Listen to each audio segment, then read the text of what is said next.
Asian women's youth handball champion સ્પર્ધામાં પાલિતાણાના હણોલ ગામની યુવતીએ પ્રતિનિધિત્વ કર્યું.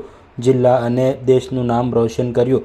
પાલિતાણા તાલુકાના હણોલ ગામે કુમારી મનાલી રાજુભાઈ પરમાર દ્વારા 11મી એશિયન વિમેન્સ યુથ હેન્ડબોલ ચેમ્પિયનમાં 18થી 26 જુલાઈ 2025 જિમ્સાંગન જીયાંસી ચીનમાં રમાઈ, જેમાં સફળ રીતે ભાગ લઈ દેશ તથા હણોલ ગામનું ગૌરવ વધાર્યું હતું અને વતન પરત ફર્યા હતા, જેમનું સન્માન અને સામૈયા ગ્રામજનો દ્વારા કરવામાં આવ્યા હતા. ત્યારે સમસ્ત તીર્થ ગામ હણોલ તથા ગણેશભાઈ કરશનભાઈ પરમાર સહિત રાજુભાઈ ગણેશભાઈ પરમાર, ભાવસંગભાઈ ગણેશભાઈ પરમાર તથા તીર્થ ગામ હણોલ સમિતિ દ્વારા ભવ્ય તેના સામૈયા કરવામાં આવ્યા હતા અને સન્માન કરવામાં આવ્યું હતું.